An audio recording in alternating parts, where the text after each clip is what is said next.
राधे राधे, नमस्कार। स्वागत है आप सभी का। हम लोग जो है संस्कृत साहित्य पढ़ रहे थे, जिसके अंतर्गत लगभग 7 वीडियो बन चुके होंगे। ठीक है, इस वीडियो के अंतर्गत हम लोग दंडी को देखेंगे। दंडी जो संस्कृत साहित्य के प्रसिद्ध साहित्यकार थे और संस्कृत श्रृंगारिक गद्य के लेखक माने जाते हैं। देखा जाए तो काव्य शास्त्र के व्याख्याकार भी हैं और ज्यादातर ये काव्य शास्त्र के व्याख्याकार के रूप में इनको प्रसिद्धि भी मिली है। तो चलिए इन्हें देखते हैं। ये 600 ईस्वी स्टार्ट करते हैं दंडी को। दंडी जो है 600 ईस्वी के लगभग वर्तमान थे, यानी 600 ईस्वी के आसपास ये रचना कर रहे थे, वर्तमान थे। और इनके विषय में ये लिखा गया है कि दंडी के विषय में जो कुछ जीवन चरित्र संबंधी सामग्री प्राप्त होती है उसका एकमात्र आधार अवंती सुंदरी कथा है।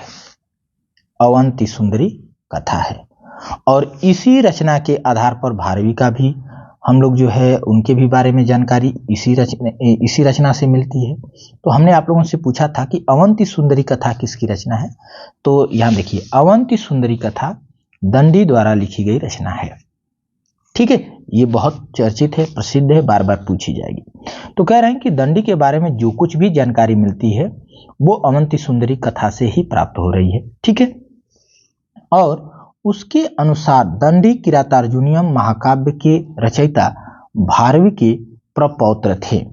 अब इस रचना के आधार पर देखा जाए तो दंडी जो है वो भारवी के प्रपौत्र थे। दंडी जो है भारवी के प्रपौत्र थे। ये प्रश्न आपसे बन सकता है कि दंडी किसके प्रपौत्र थे? भारवी के। भारवी का ही नाम दामोदर माना जाता है। भारवी का ही नाम क्या माना जाता है? दामोदर माना जाता है। ठीक है, उनका पुत्र जो है वो मनोरथ थे, पुत्र मनोरथ। अब मनोरथ के 4 पुत्रों में से सबसे छोटे वीरदत्त हुए और वीरदत्त के पुत्र थे दंडी। ठीक है, वीरदत्त के पुत्र थे दंडी। तो इस प्रकार से इनके बारे में जानकारी प्राप्त होती है। माता का नाम बताया जाता है। अब ये प्रश्न बन सकता है कि दंडी के पिता का नाम क्या है, तो दंडी के पिता का नाम वीरदत्त है। ठीक है, वीरदत्त।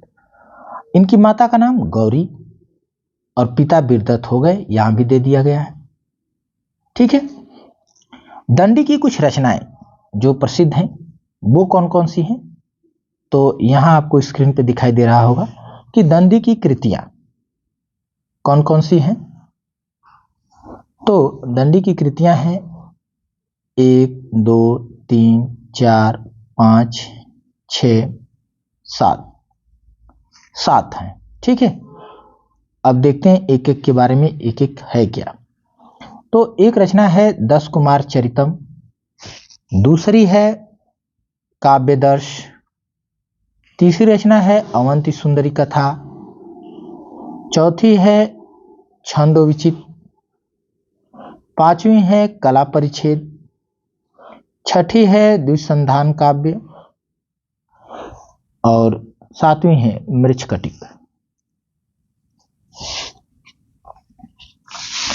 अब जो है मृच्छकटिक में जो है थोड़ा सा कुछ विद्वान कहते हैं कि नहीं है, कुछ विद्वान कहते हैं कि है। ठीक है, लेकिन ठीक है, कोई बात नहीं, कुछ विद्वान इसे स्वीकार करते हैं तो हम भी स्वीकार कर लेते हैं।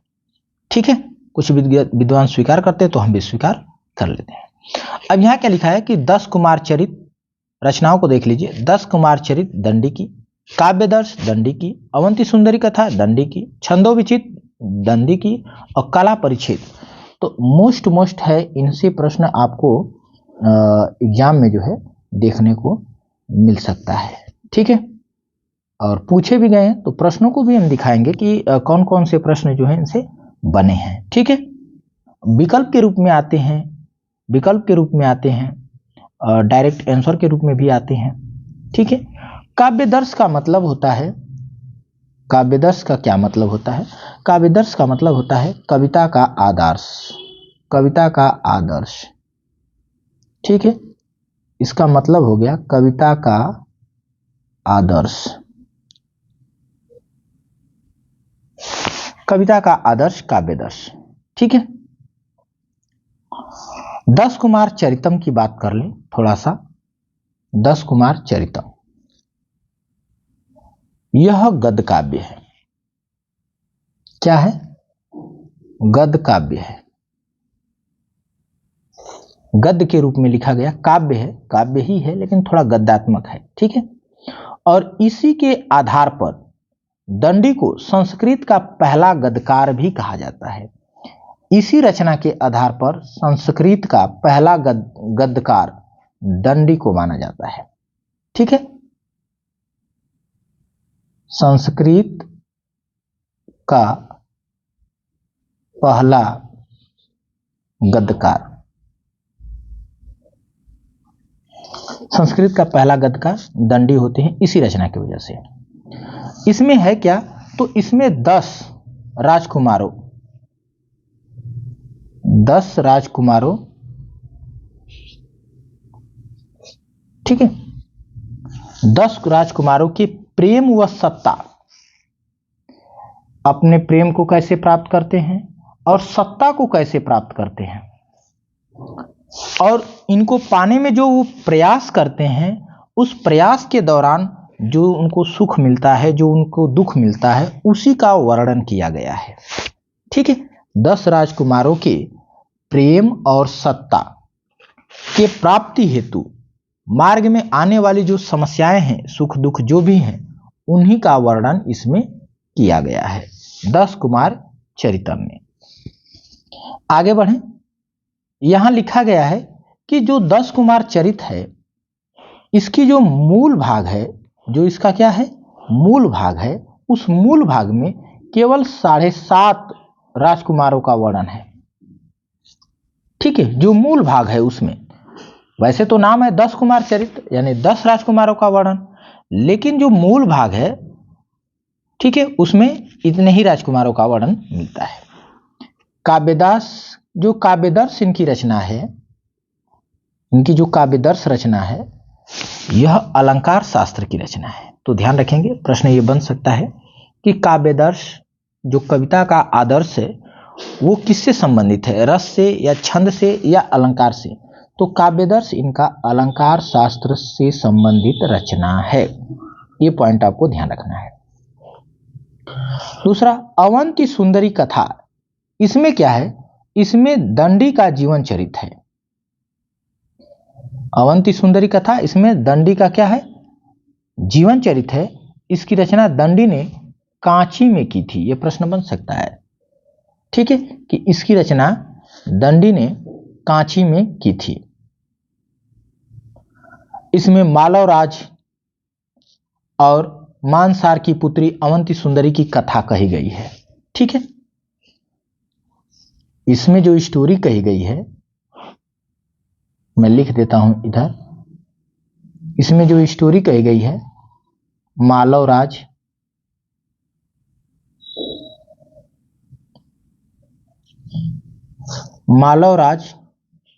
मानसार, मालव के राजा थे, क्या नाम था उनका? मानसार नाम है। और इनकी जो पुत्री है अवंती सुंदरी, ठीक है, इसी की कथा कही गई है।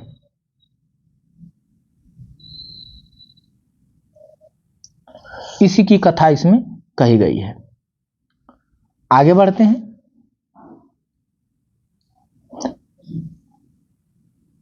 दंडिन पदलालित्य, दंडी का पदलालित्य गौरव का विषय। अवंती सुंदरी कथा, और इसमें दिया गया है अवंती सुंदरी कथा में दंडिन पदलालित्यम, दंडी जो है पदलालित्य के लिए जाने जाते हैं। ये बात जो है उनके गौरव में, उनकी सम्मान में कही गई है। ठीक है, दंडिन पदलालित्यम। तो ये पॉइंट आपको याद रखना है कि पदलालित्य के लिए कौन जाना जाता है? तो दंडी जाने जाते हैं। ठीक है, ये दंडी के लिए गौरव की बात है या गौरव का विषय है। ठीक है, तो आपको ध्यान रखना है कि पदलालित्य का गौरव या पदलालित्य किसे कहा गया है, दंडी को। ठीक है, शैली की बात कर लें, शैली क्या है इनकी शैली क्या है? शैली आचार्य दंडी परिष्कृत गद्य शैली के जन्मदाता हैं।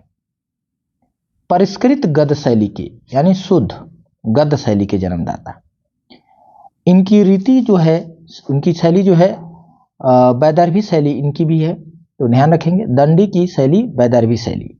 ठीक है, दंडी आदर्शवादी न होकर यथार्थवादी और व्यवहारवादी हैं। ये पॉइंट देखेंगे, दंडी आदर्शवादी नहीं है, दंडी क्या है, यथार्थवादी हैं और व्यवहारवादी हैं। जो वास्तव में जो जीवन में हो रहा है उन सच्चाइयों को लेकर चलते हैं। ठीक है, आदर्शवादी नहीं है। दंडी अलंकारवादी आचार्य हैं, अलंकारवादी आचार्य हैं। अगर प्रश्न ये बने कि दंडी रसवादी हैं या अलंकारवादी हैं या छंदवादी हैं, ठीक है, या ध्वनिवादी हैं, तो इस टाइप से प्रश्न बनेगा, तो आपको उसमें से चयन करना है अलंकारवादी। ठीक है, ये अलंकारवादी आचार्य है। अब इनसे संबंधित तो कुछ प्रश्न आएंगे आपके सामने, उन प्रश्नों का आपको जवाब देना है। ठीक है, उन प्रश्नों को आपको जवाब देना है। तो 15 क्वेश्चन है आपकी स्क्रीन पे आ रहे हैं, उनको देख लेते हैं इनसे संबंधित। तो इनसे संबंधित बस इतना ही है। ठीक है, अब देखिए प्रश्न बना है, प्रश्न आप लोगों को हम दिखा दे। संस्कृत साहित्य से डरने की चीज नहीं है, प्रश्न बहुत आसान आसान आते हैं, रचनाओं से प्रश्न पूछे जाते हैं। ठीक है, तो देखिए इनसे कितने प्रश्न बने हैं, बहुत मोस्ट हैं, ये बहुत मोस्ट हैं का आचार्य। तो यहां देखिए प्रश्न कि काव्यदर्श के रचनाकार निम्नलिखित में से कौन है, और देखिए प्रश्न बना है पीजीटी 2005। आंसर लगाएंगे हम दंडी को, दंडी। ठीक है, अब देखिए अगला प्रश्न आपका आया है कि कौन सी रचना कालिदास की नहीं है, कौन सी रचना कालिदास की नहीं है, पीजीटी 2004 में पूछी गई है और रचना दी गई है दंडी की। देखिए मेघदूतम कालिदास की, अभिज्ञान शकुंतलम कालिदास की, रघुवंशम भी कालिदास की, लेकिन 10 कुमार चरितम की बात कर लें तो ये दंडी की है, जिसमें 10 राजकुमारों के प्रेम और सत्ता पाने का जो प्रयास है उसी का वर्णन किया गया है। तीसरे की बात कर ले, तीसरे प्रश्न की हम बात कर ले, तो तीसरा प्रश्न आपकी स्क्रीन पे आ रहा है कि कला परिच्छेद के रचनाकार कौन है, कला परिच्छेद के रचनाकार कौन है। तो अभी हमने आपको रचना दिखाया, ये रचना है दंडी की। किसकी रचना है, दंडी की, पीजीटी 2003 में पूछा हुआ है। 4 की बात कर ले, क्वेश्चन नंबर 4, दंडी के काव्यशास्त्र, दंडी के काव्यशास्त्रीय ग्रंथ का नाम क्या है, कौन सी रचना उनकी काव्यशास्त्र से संबंधित है, प्रतिदर्श, काव्यशास्त्र, काव्यदर्श या भाषादर्श। तो आप क्या लगाएंगे, काव्यदर्श, आप क्या लगा देंगे, काव्यदर्श जो है दंडी का काव्यशास्त्रीय ग्रंथ है, अलंकार से संबंधित। ठीक है, 5वां प्रश्न इनका देखिए, संस्कृत काव्य में पद लालित्य के लिए किसकी प्रसिद्धि सर्वाधिक है, कौन पद लालित्य के लिए सबसे अधिक जाना जाता है, तब यहां आपका आंसर आएगा कि दंडी। पद लालित्य के लिए कौन जाने जाते हैं, दंडी। देखिए प्रश्न पूछा है 2009 में पूछा हुआ है। ठीक है, अब आ जाइए, यहां सूची दिया हुआ है, मिलान करना है, और 2004 में यह प्रश्न पूछा हुआ है। ठीक है, 2004 में प्रश्न पूछा गया है। अब कौन सा विकल्प बनेगा, तो इसको देख लेते हैं। 10 कुमार चरित, तो आपने देखा कि 10 कुमार चरित जो है ये दंडी की रचना है। ठीक है, दंडी की रचना है। नैषधीय चरित, ये आपने देखा श्रीहर्ष की रचना है। उत्तर रामचरित आगे आपको मिलेगा, भवभूति को जब हम लोग पढ़ेंगे तब। ठीक है, हाँ, उत्तर रामचरित। तो आपने देखा 10 कुमार चरित दंडी, नैषधीय चरित श्रीहर्ष, उत्तर रामचरित भवभूति, ये मिल गया। ठीक है, यानी मिला क्या, 3-1-2 मिलाना है। ठीक है, तो यहां नहीं, इसका आंसर यहां मिल जाएगा। चलिए 3-1-2।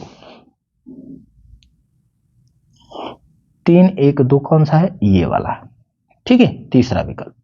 आ जाइए 7 नंबर का देख लेते हैं। कला परिच्छेद के लेखक कौन है? ये फिर पूछा है टीजीटी 2003 में। कला परिच्छेद, इसके रचनाकार कौन है? तो आप बताएंगे दंडी।